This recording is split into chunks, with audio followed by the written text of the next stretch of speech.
Senhoras e senhores deputados, retomamos os trabalhos da Comissão com a segunda parte da nossa ordem de trabalhos, que se refere à audição da Federação Portuguesa de Futebol no âmbito da apreciação na especialidade da proposta de lei número 62, que estabelece o regime jurídico das sociedades esportivas.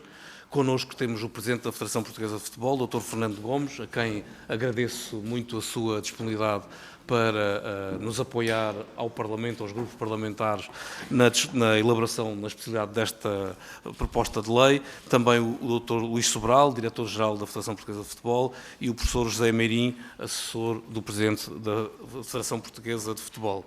Nós estamos a trabalhar com uma grelha que dará 10 minutos à Federação Portuguesa de Futebol para um primeiro depoimento sobre esta proposta de lei.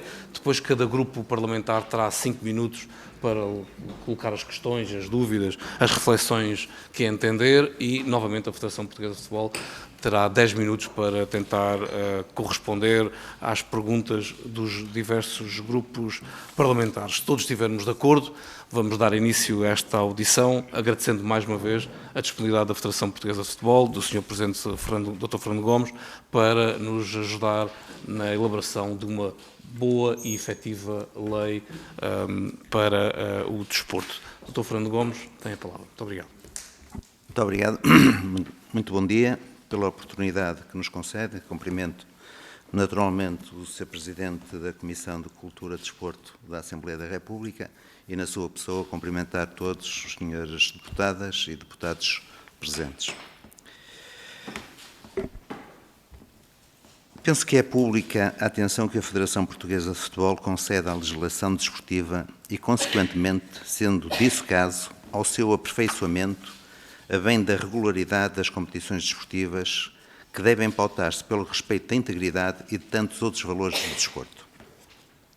Desde sempre, nestes últimos mandatos da direção da Federação Portuguesa de Futebol, temos apresentado propostas de novas soluções legislativas sobre diversos domínios. Tal é o caso do regime jurídico das sociedades desportivas.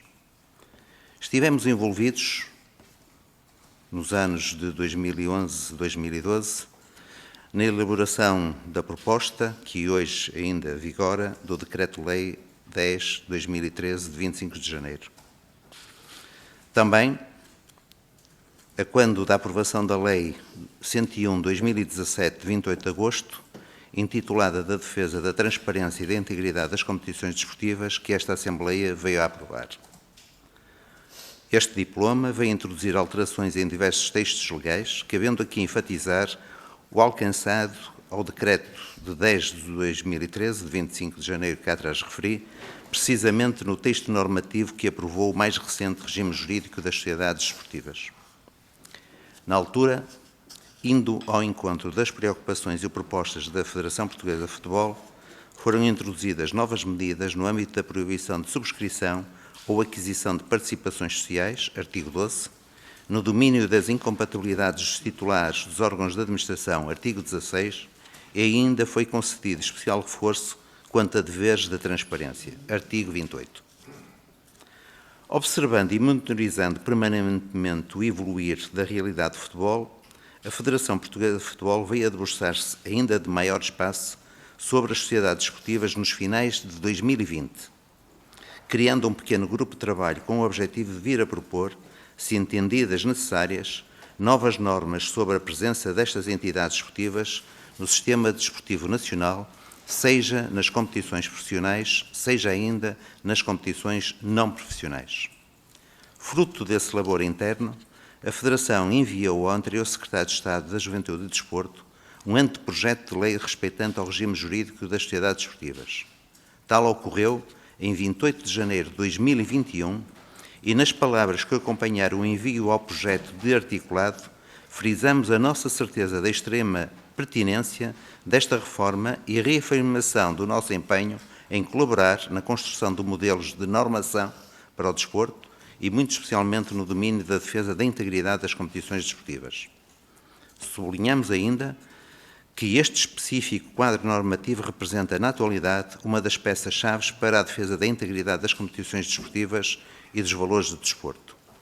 Eis-nos, agora, e após a audição da Federação Portuguesa de Futebol pelo atual Governo, perante a resposta articulada desse regime jurídico plasmada na proposta de lei nº 62, a qual tem precisamente por objeto, segundo o seu artigo 1, estabelecer o regime jurídico das sociedades desportivas já aprovada na Generalidade, sem votos contra nesta Assembleia da República. E esta situação é só por si um sinal positivo, segundo a visão da Federação Portuguesa de Futebol. Significa que vamos ter, a breve trecho, um novo regime jurídico das sociedades desportivas e, em certo sentido, alcançado com suporte político alargado. Numa leitura na generalidade do projeto articulado, a Federação Portuguesa de Futebol não pode deixar de endereçar um voto positivo, mesmo em função do que foram as suas próprias propostas iniciais, formuladas, como já afirmamos, no início de 2021. As projetadas normas, aqui em consonância com os sublinhados na exposição de motivos da proposta de lei, demonstram que se pretende alcançar um quadro normativo no âmbito especial das sociedades desportivas mais exigente, em diversas vertentes, no agir sadio dessas organizações desportivas. As sociedades desportivas são um operador importante nas competições, em particular nas profissionais, mas são ainda, não colocando em causa essa valia, um espaço que tem que ser protegido e um número significativo de patologias que podem fazer perigar a integridade e a verdade das competições desportivas. Assim sendo, importa dotar os poderes públicos, mas também as federações desportivas, de um conjunto de normas que previnam e combatam essas patologias, de modo a salvaguardar a função das sociedades desportivas, num todo o mais possível imune, ou bem defendido, de interesse que nada tem de positivo para o regular desenrolar das competições desportivas e mesmo para uma sã vivência das sociedades desportivas, e sendo o caso dos respectivos clubes fundadores. Se este é o nosso enfoque inicial, não se estranhe a visão positiva que temos de alguns artigos que agora destacamos, bem como, em geral, do papel que nos é endereçado enquanto Federação Desportiva. Haverá certamente reparos a fazer em alguma das normas e para isso estamos novamente disponíveis como em sede parlamentar. Nesse sentido, aliás, fizemos chegar a esta Comissão, no passado dia 17 de abril, todas as nossas reflexões e propostas, alcançadas ao longo deste tempo mais próximo, acompanhadas de uma nota complementar, já contendo uma leitura sobre a proposta de lei em apreço. Para esta audição, reservamos especialmente o lado positivo de algumas soluções que representarão mais um passo na busca e sedimentação da integridade das competições e na imagem das próprias sociedades desportivas. Nesta linha, o primeiro sublinhado vai para o disposto no artigo 18º, relativo à proibição da subscrição ou aquisição de participações. Aí se estabelece a regra de proibição à pessoa singular ou coletiva que detenha participação qualificada numa sociedade desportiva, de ter uma participação qualificada noutra sociedade desportiva, participante em competições desportivas nacionais relativas à mesma modalidade. Indo mais longe, o número 4º estende a proibição da aquisição da participação social qualificada em sociedade desportiva às pessoas singulares ou coletivas referidas no número 1 do artigo 23, isto é, a todos os que se encontram em situação de incompatibilidade. O único senão pode localizar-se em algumas dessas situações no pressuposto inibitório de participação social. Porventura, dever-se-ia ir um pouco mais longe na impossibilidade de subscrição ou aquisição de ações. Em segundo lugar, destacamos a norma já referida sobre as incompatibilidades, artigo 23. Julga-se está perante outro preceito legal que marca o diploma perante o leque alargado, comparativamente com o atual regime, das previsões de incompatibilidade. Seguem-se, inevitavelmente, os deveres de transparência elencados no artigo 24. Sem beliscar o alcance da norma, seja-nos permitido sugerir, na linha do que é a melhor leitura do posicionamento das federações desportivas e das ligas, dado que as competições desportivas profissionais não deixam de ser, conforme a Lei de Bases da Atividade Física e do Desporto e o regime jurídico das federações desportivas, competições federativas, que as comunicações aí previstas, desde logo no número 1, sejam todas elas endereçadas às federações, independentemente de quanto às competições desportivas profissionais serem ainda dirigidas às ligas profissionais. Aliás, indo para além deste preciso artigo, a nossa proposta deve ser recolhida em outras normas em que a construção é semelhante, colocando federação e liga em alternativa e não, como é imposto pela filosofia do modelo legal, conjuntamente. Veja-se, por exemplo, o artigo 27 do número 3. Os acionistas têm o dever de informar cada sociedade desportiva, a Federação Desportiva da respectiva modalidade, ou, no caso das sociedades desportivas participantes em competições profissionais, à respectiva liga profissional, relativamente à participação que detenham noutras, bem como nos movimentos de aquisição e alienação dessas sociedades desportivas que lhes dizem respeito. A novidade da introdução de um dever de publicidade a valer para as próprias sociedades desportivas, através da sua página da internet, é outro traço normativo que nos satisfaz e certamente a todos os que pugnam pela transparência das instituições desportivas. Daí que os segmentos normativos que nessa norma respeitam a ação das federações desportivas sejam por nós encarados como uma missão em prol de um melhor desporto, localize ele em que tipo de competição se localizar.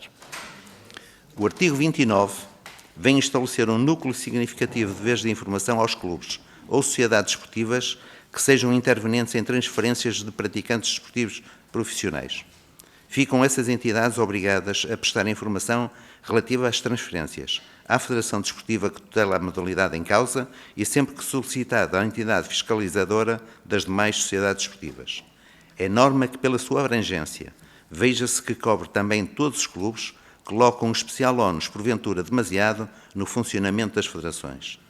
Essa obrigação implica prestar informações sobre o valor da transferência, a proveniência ou o destino dos montantes envolvidos, a percentagem dos direitos que é alienada, a forma e o plano de pagamento, as verbas relacionadas com serviços de intermediação ou com pagamentos relativos a compromissos com terceiros, a fiscalidade associada, o efetivo pagamento dos valores e a identificação dos detentores de direitos relacionados com os mecanismos de solidariedade previstos ou regulamentarmente.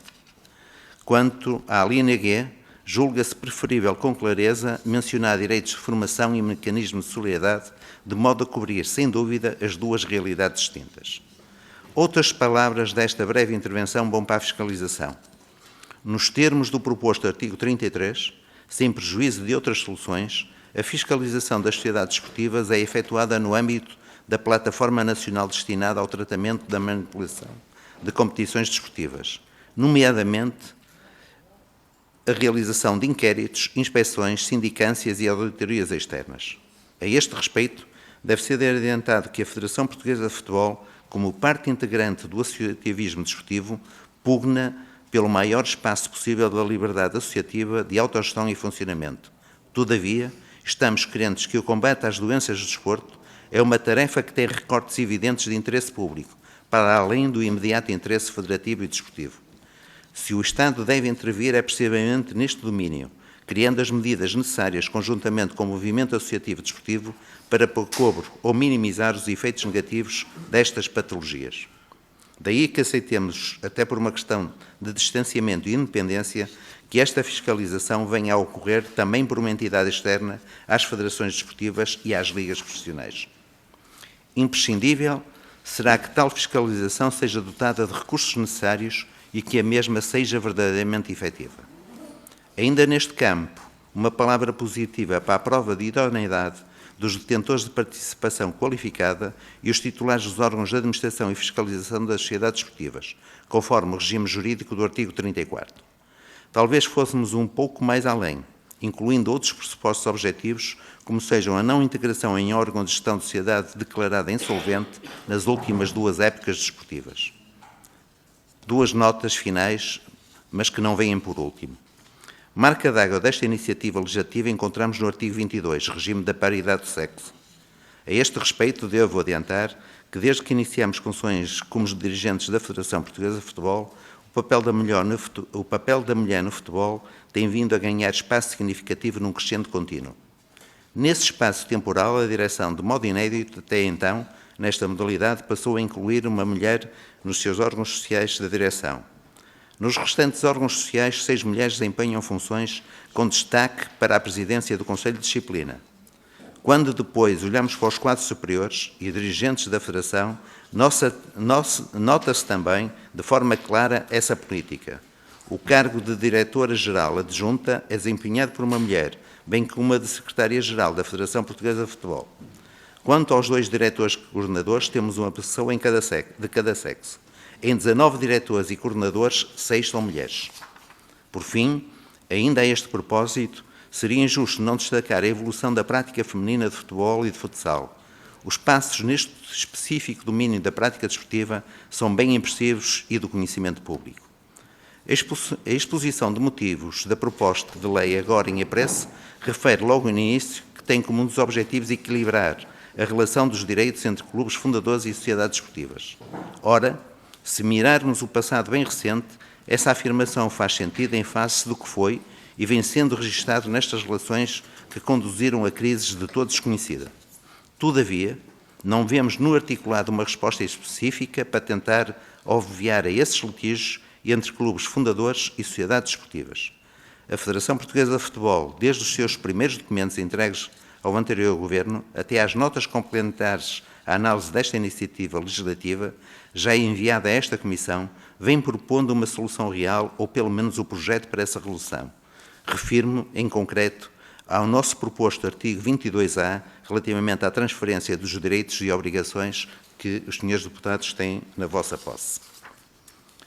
Concluindo, Sr. Presidente do Grupo de Trabalho, senhoras e senhores deputados, como cedo adiantamos, esta iniciativa legislativa merece a nossa aprovação quanto à filosofia de que lhe está subjacente e em muitos aspectos do seu articulado.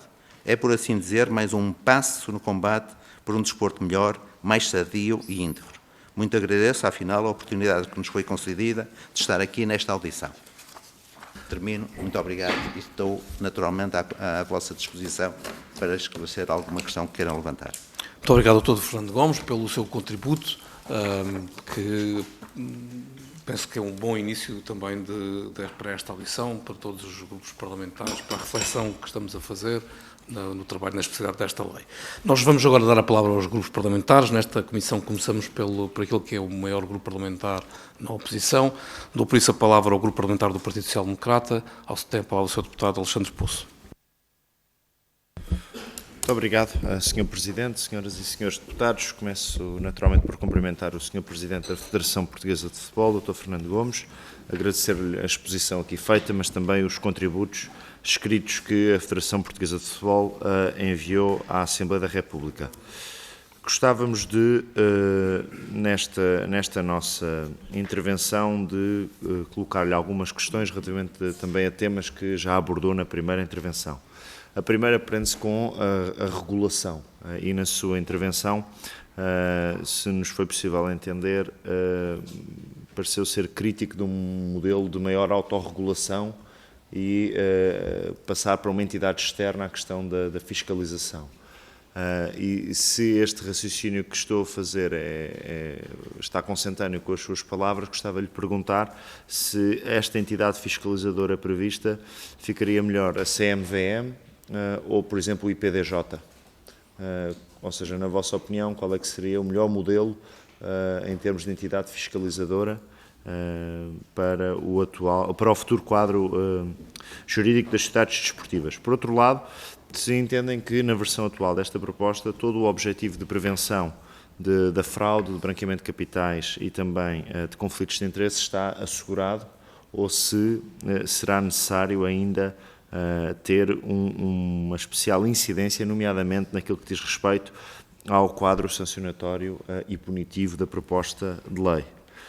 Por outro lado, e até porque tem a experiência, por exemplo, do futsal, se há a opinião que nós temos vindo a ouvir relativamente a este regime jurídico é que ele provavelmente será muito mais facilmente aplicado por modalidades desportivas que geram maiores receitas financeiras e que têm uma maior robustez organizacional e financeira e até profissionalizante face a outras modalidades desportivas que provavelmente terão aqui maiores dificuldades depois na aplicabilidade prática deste regime.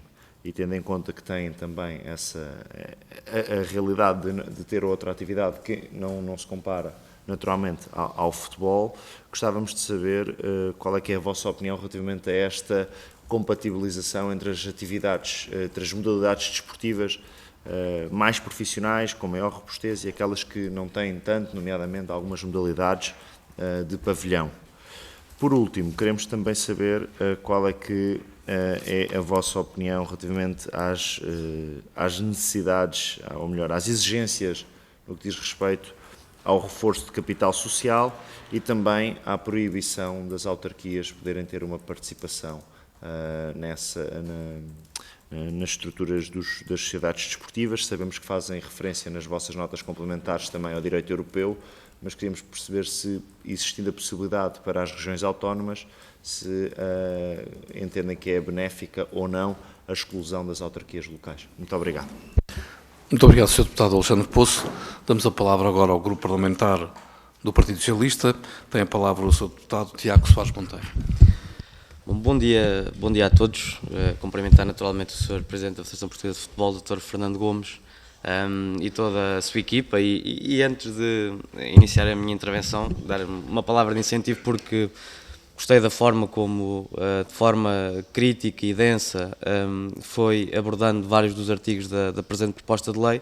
Eu acho que quando discutimos matéria desta importância, em matérias desta importância, nomeadamente para uma das maiores indústrias do nosso país, e uma das maiores indústrias de massas do nosso país, é muito importante que o saibamos fazer com pedagogia. Eu acho que o Sr. Presidente da Federação fê-lo aqui com alguma pedagogia, e é muito importante que daqui em diante a proposta de lei, ou a futura lei, seja realmente implementada com essa pedagogia junto dos clubes, junto dos adeptos e junto de toda a indústria do futebol.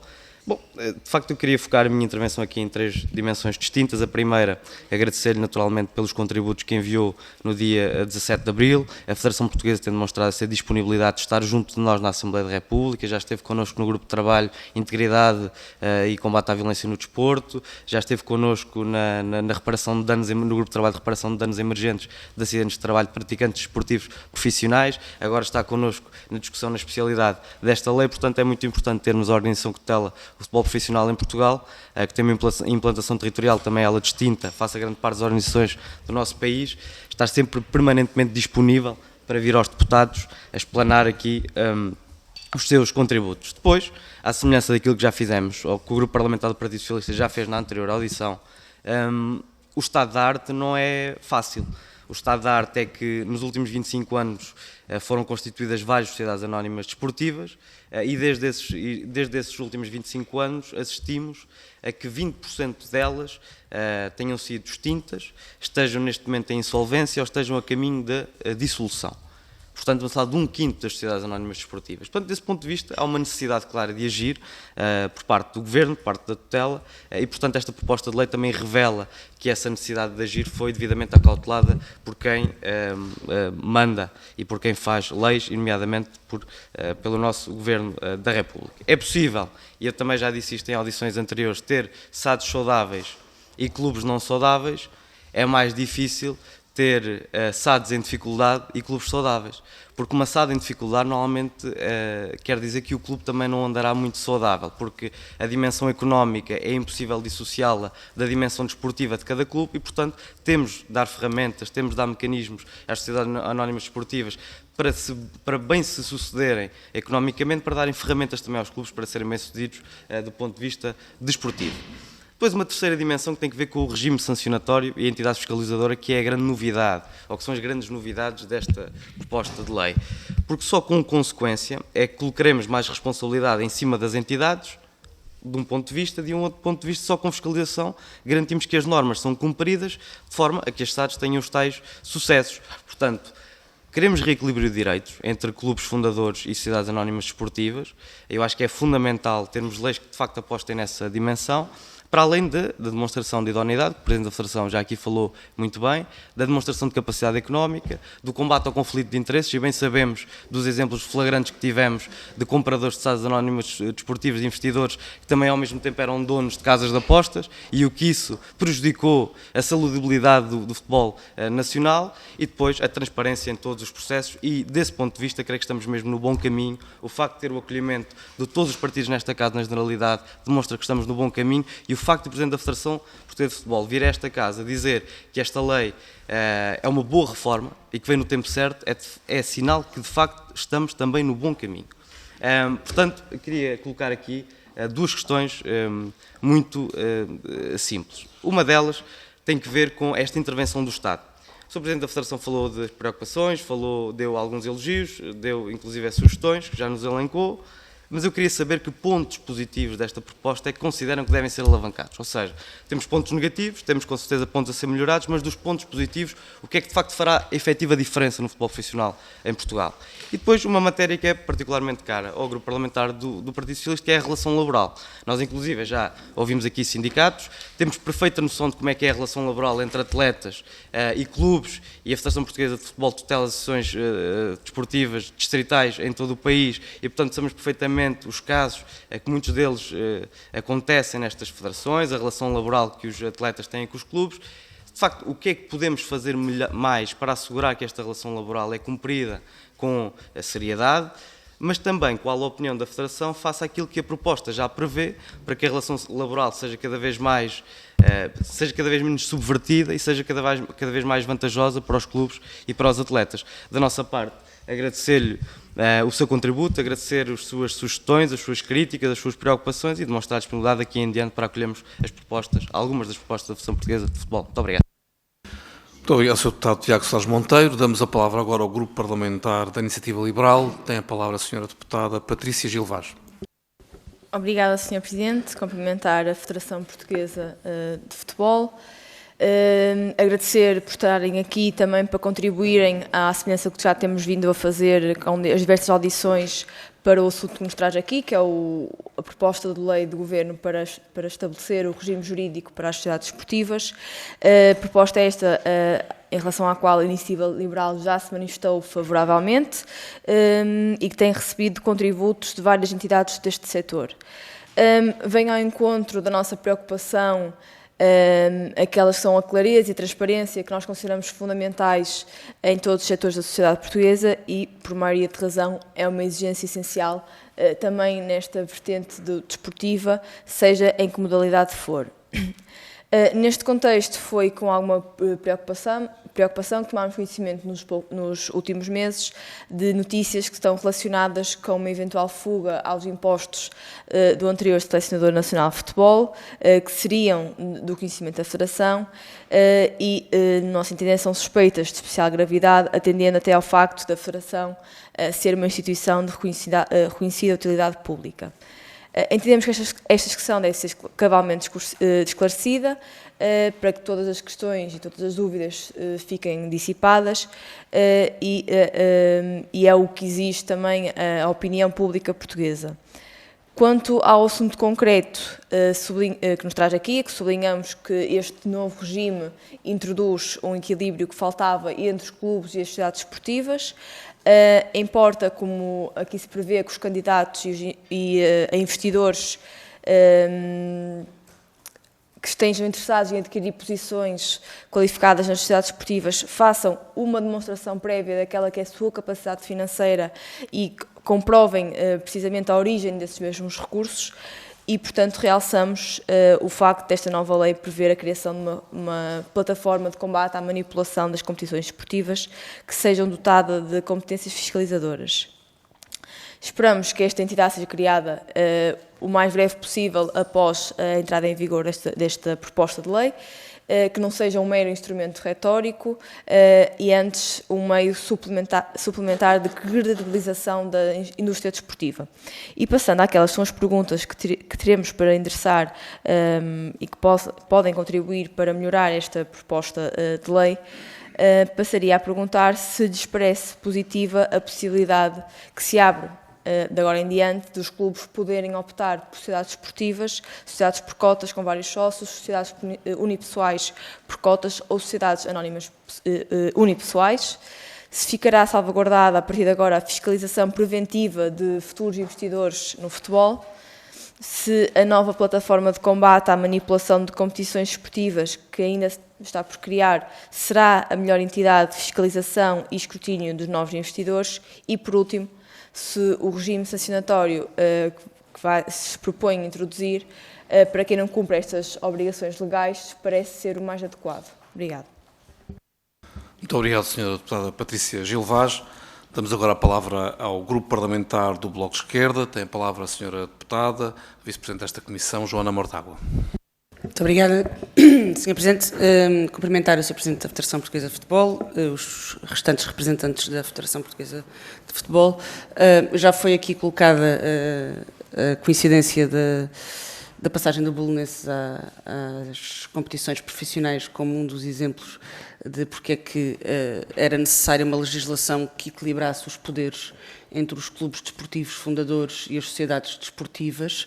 A minha pergunta é se, na perspectiva da Federação Portuguesa de Futebol, esse equilíbrio está bem conseguido, tendo em conta a multiplicidade da realidade desportiva em Portugal, em que convivem SADs milionárias e clubes que não são de bairro, mas clubes quase de comunidade, e, em particular, no caso de outras modalidades, como modalidades de pavilhão, se do ponto de vista do panorama geral acham que este modelo está adaptado a toda essa pluralidade ou se ele está feito muito à medida da realidade do futebol e, sobretudo, das ligas profissionais de futebol.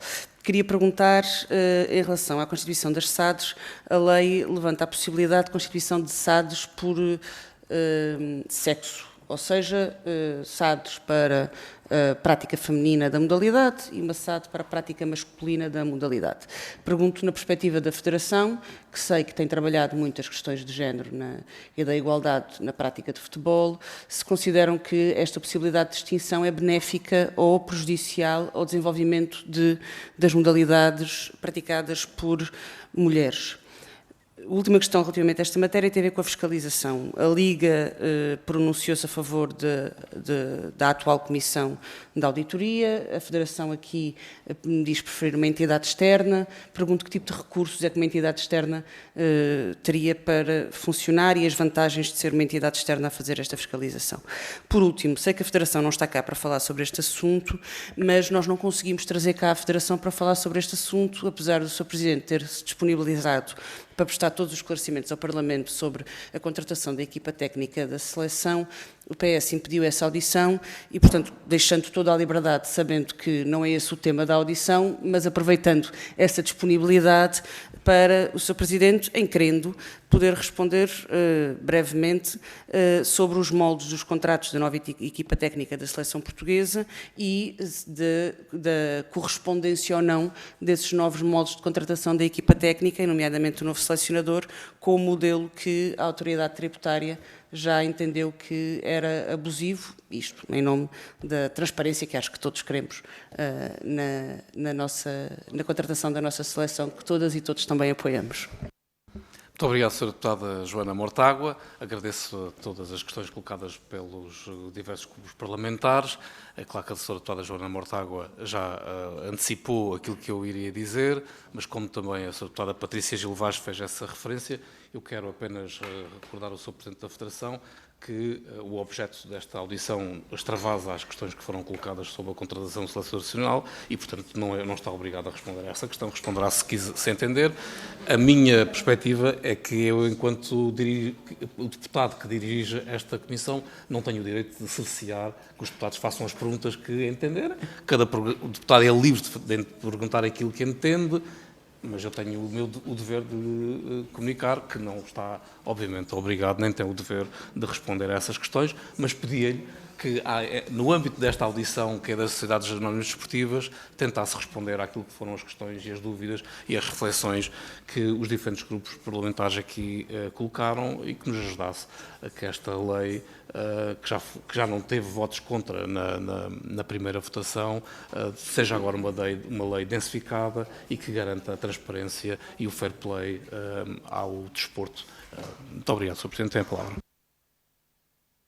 Não sei se há mais perguntas dos grupos parlamentares, por uma questão de metodologia, até porque tenho acompanhado a Federação de muito perto no desenvolvimento destas matérias. As diversas questões iriam ser respondidas pelo professor Meirim relativamente às questões levantadas pelos senhores deputados e senhoras deputadas. Então, muito obrigado. Então passava a palavra ao professor José Meirim, assessor do Presidente da Federação Portuguesa de Futebol, para responder às questões aqui colocadas. Muito obrigado, Sr. Presidente. Muito bom dia, senhores deputados e deputados. Tenho, de facto, acompanhado, até do ponto de vista académico, fora do quadro da assessoria ao Presidente da Federação, a matéria das sociedades desportivas e do direito do desporto em geral. Tentando responder, se bem tomei nota de uma série de questões aqui colocadas, às questões dos diversos partidos ou grupos parlamentares, eu começava exatamente pela ideia da entidade da fiscalização, que é um ponto-chave, digamos assim, que está sobre a mesa e que, pelos vistos, a Liga Portuguesa de Futebol Profissional defende uma resolução interna através da sua própria Comissão de Auditoria, que já funciona para os efeitos próprios de licenciamento das sociedades esportivas no âmbito das competições profissionais. A Federação Portuguesa de Futebol entende que, à semelhança do que sucede em áreas como a violência, à semelhança do que sucede em áreas como a dopagem, uma solução independente fora do quadro do associativismo desportivo, embora em colaboração com o mesmo, naturalmente, e, portanto, de alguma forma respeitando o quadro constitucional do artigo 79, seria, de facto, importante haver uma resposta exterior de qualquer organização desportiva e que teria, eu não diria que seria junto da CMVM, que não tem vocação, digamos assim, para essa matéria, e que também não seria junto do IPDJ, que também já não tem vocação para outras matérias, nomeadamente do controle da violência. E, portanto, no domínio daquilo que tem sido a resposta administrativa recorrente, ou pelo menos mais recente, da criação de uma autoridade própria, esta plataforma deveria ter, digamos assim, esse espaço de uma autoridade própria, igual à da violência, ou semelhante à da violência e da dopagem, funcionando, obviamente, com o apoio administrativo por parte do IPDJ, o que fosse, mas gozando de alguma autonomia relativamente a essa instituição. Foi aqui... Até porque esta lei prevê não só o controle e o acompanhamento das sociedades desportivas, não só das competições profissionais, mas das não profissionais. Portanto, é uma perspectiva abrangente e não limitada no seu escopo. Já propagando neste aspecto, quanto ao espaço das sociedades desportivas, elas podem ser vistas como modelo organizativo de excelência para o desporto profissional, ou, digamos assim, uma espécie de vestimenta obrigatória adequada para determinado tipo de competições, e para outro tipo de competições a vestimenta terá de ser muito mais simples, uma roupagem muito mais simples que será o da associação. Daí que a Federação tenha desde o início tentado fazer passar a mensagem para obviar preventivamente as situações como as que vamos assistindo, a que não fosse possível constituir sociedades desportivas no âmbito das competições distritais. E elas existem, e cada vez mais existem. Portanto, a gente olha para a proposta de lei, olha para o futebol existente e vê-se a necessidade, de facto, de pôr cobre preventivamente e de forma sancionatória também àquilo que são as patologias que vão surgindo e surgem claramente, quanto mais cedo surgem nas distritais, vão-se projetar depois no Campeonato de Portugal e vão-se projetar depois na relação entre clubes fundadores e sociedades. Pensamos, e o Presidente falou nisso, que não há um respeito da afirmação inicial daquele pressuposto de um real equilíbrio entre clube fundador e SAD, particularmente naquele caso que foi adiantado pela deputada Mortágua relativamente ao Belenenses e outros haverá, e portanto nós próprios temos o artigo 22A que já vimos a propor desde o início, para tentar compor, digamos, uma solução que seja aceitável para o clube fundador, para não ficar de alguma forma em inferioridade na relação com a sociedade, mas também que dê resposta à sociedade. E isso, ao contrário do que está afirmado no preâmbulo da exposição de motivos da lei, não tem resposta. E a parte da solução equilibrada para dar resposta aos interesses do clube fundador e das sociedades, parece-me que tem que passar por qualquer coisa como aquilo. Um contrato firmado e a possibilidade de haver situações de denúncia com resultados práticos para um lado ou para o outro, competir, afastar o logotipo, afastar tudo o que é assim, mas permanecerem. E esse quadro é um quadro que teve, digamos assim, uma experiência e que vai continuar a ter, pelos vistos, experiências desse sentido negativas e que conviria a cautelar. Ora, sobre a fiscalização já referi. A resposta, portanto, que há bocado sobre a tipologia das sociedades esportivas não temos nada a dizer, penso que é adequada agora a entrada da nova qualidade e que, obviamente, poderá se projetar ou não em competições esportivas não profissionais, que são todas as competições de futebol e futsal fora do quadro da Liga, todas elas, algumas, portanto, nomeadamente o futsal com algum peso, digamos assim, importante, e também, digamos assim, com a necessidade ou não de criar, do ponto de vista do sexo relativamente à sociedade para cada um tipo dessa atividade. E, portanto, não temos, ou da Federação não tem, na minha opinião, qualquer obstáculo, digamos assim, a essa utilização.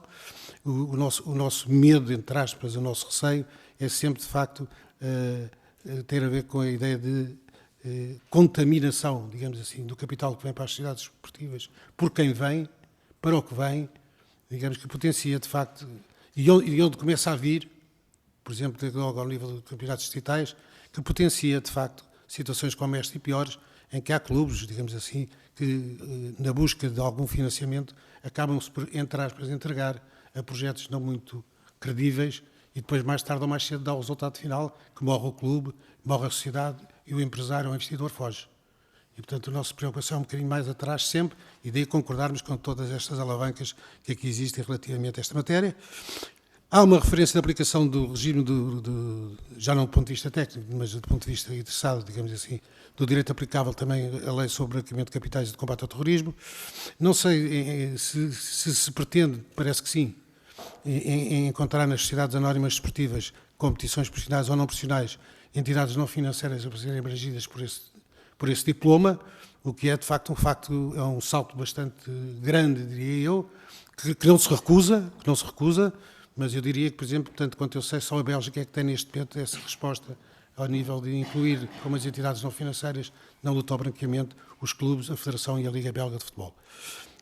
Uma última palavra que queria dizer relativamente a uma nota que eu, entretanto, por força das leituras tenho vindo a fazer, acabei por descobrir também mais uma e não queria deixar de, fora do quadro daquilo que já tem sido entregue, fazer aqui referência. O artigo 34 de idoneidade tem um conjunto, digamos assim, de fatores ou índices inibitórios particularmente localizados na parte criminal. A linhas C e D do artigo 34. Ora, todavia, nestas linhas C e D do artigo 34, não há uma referência à Lei 50/2007 que tem precisamente a ver com a criminalidade no mundo do desporto. Portanto, há tipos de crimes que não estão aqui colocados e que eu acho que em toda a consonância lógica deviam estar aqui, como seja, e porque estão na lei criminal própria do desporto, da corrupção, da associação criminosa, que está aqui, de facto, mas não está o tráfico de influências, não está a aposta antidesportiva, não se encontra aqui nas alíneas C e D. E, portanto, é o mais chega aqui, por mais uma leitura que fiz, encontrei e entendi trazer aqui à Assembleia. Por mim é tudo, quer dizer, eu sei que não respondi a tudo, mas tentei dar uma resposta, digamos, que abala aquelas questões mais importantes. Se houver uma réplica, estarei aqui. Muito obrigado, Sr. Professor José Marinho. Dava a palavra novamente ao Presidente da Federação Portuguesa de Futebol. Complementar duas notas. Uma tem a ver com uma questão colocada pelo Dr. Alexandre Poço, do PSD, relativamente ao reforço do capital e das autarquias. Como todos nós sabemos, essa realidade das autarquias terem participado no início das sociedades desportivas numa fase inicial, o que hoje nós temos vindo a assistir sistematicamente é a saída dessas participações do capital por parte das autarquias. Significa que o contexto, o momento em que isso foi feito, tinha determinado tipo de dificuldades na constituição das sociedades e que as autarquias, em muitos casos, ajudaram a constituição destas sociedades. Hoje, sinceramente, creio que há uma tendência, até fruto da evolução e das leis dos compromissos, etc., de não haver sistematicamente essa questão.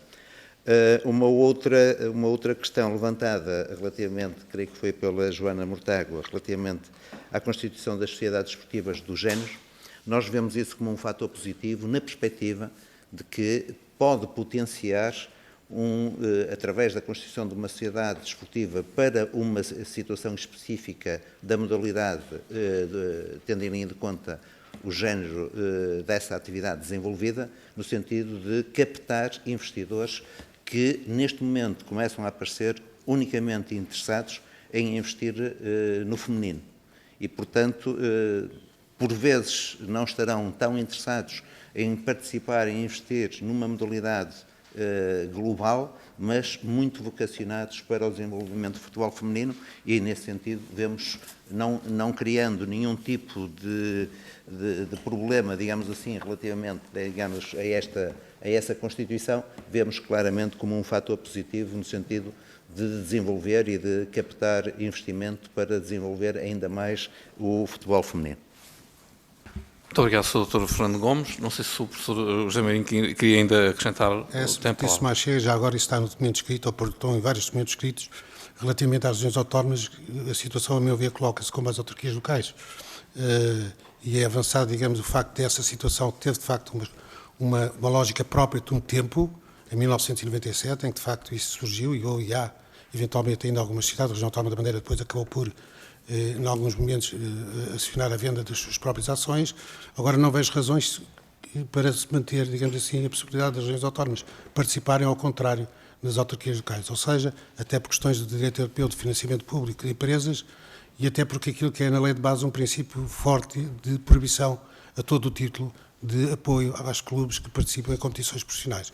Portanto, a ideia era, de facto, generalizar essa proibição de participação pública em nome, diria, do direito europeu e da proibição de auxílios do Estado, que tem tido vários exemplos em Espanha, por exemplo, relativamente a clubes espanhóis, mas, pronto, era só deixar esta nota e que teve um momento histórico para as duas entidades, para os dois tipos de pessoas coletivas, regiões autónomas e autarquias locais, que ajudou a criar sociedades esportivas, quer nas regiões autónomas da Madeira, dos Açores, quer em vários municípios, mas que, no meu ver, se esgotou, como o Presidente disse, se esgotaram agora. Com uma norma transitória, salvaguardando as instituições existentes, eu penso que era possível adiantar a própria proibição total, global, da participação pública em sociedades esportivas em geral.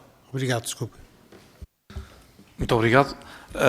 Quero agradecer ao Presidente da Federação Portuguesa de Futebol, Dr. Fernando Gomes, também ao professor José Mirim, ao Luís Sobral, Diretor-Geral da Federação Portuguesa de Futebol, a presença, mais uma vez, na Comissão de Cultura, Comunicação, Juventude e Desporto, todos os vossos contributos ao longo deste processo de debate na especialidade desta lei e a forma como também aqui contribuíram, mais uma vez, para que este trabalho parlamentar resulte numa boa lei, numa lei efetiva que garanta transparência e fair play ao desporto. Muito obrigado, Sr. Presidente. Eu já agora aproveito esta oportunidade e não tenho nenhum problema, e dado que quer a Joana Mortágua, quer a Patrícia, que por acaso já saiu, abordaram essa questão, deixa-me dizer, para que seja perfeitamente claro e ao nível da Federação Portuguesa de Futebol, a questão que suscitou a vossa questão está neste momento em sede de discussão em tribunal, não é uma decisão definitiva. Há uma decisão inicial do CAD, há um recurso, há uma impugnação e, portanto, até porque está em segredo de justiça essa questão, a única questão que eu lhe quero dizer é que a Federação Portuguesa de Futebol não tem nenhuma contingência fiscal, repito, a Federação Portuguesa de Futebol não tem nenhuma contingência fiscal, não foi nunca citada pela autoridade fiscal relativamente a qualquer problema fiscal que possa ter. Primeiro ponto. Segundo ponto, o contrato do engenheiro Fernando Santos é público. Escusam de o pedir, porque bastaria ir à decisão que é pública do CAD, em que está transcrito o contrato do Fernando Santos, textualmente, não é preciso pedir, porque ele é público. Em terceiro lugar, gostaria de dizer que, obviamente, em função desta situação que existe, a nossa decisão, enquanto não houver uma decisão definitiva, o contrato com o Roberto Martínez é um contrato de trabalho puro e simples, sem qualquer tipo de problema. Esta informação também já foi pública, já foi tornada pública, mas continuam a insistir que querem saber qual é o vínculo do Roberto Martínez. O Roberto Martínez tem um contrato de trabalho com a Federação Portuguesa de Futebol, como têm todos os treinadores da Federação Portuguesa de Futebol. Muito obrigado, Sr. Presidente da Federação Portuguesa de Futebol, Dr. Fernando Gomes, mais uma vez, pelo contributo que deu antes e depois, já nesta fase final desta audição. Agradeço muito a si, Sr. Presidente, e à Federação Portuguesa de Futebol. Senhoras e senhores deputados, vamos interromper os nossos trabalhos por 2 minutos, voltamos já a seguir para concluir a nossa ordem de trabalhos.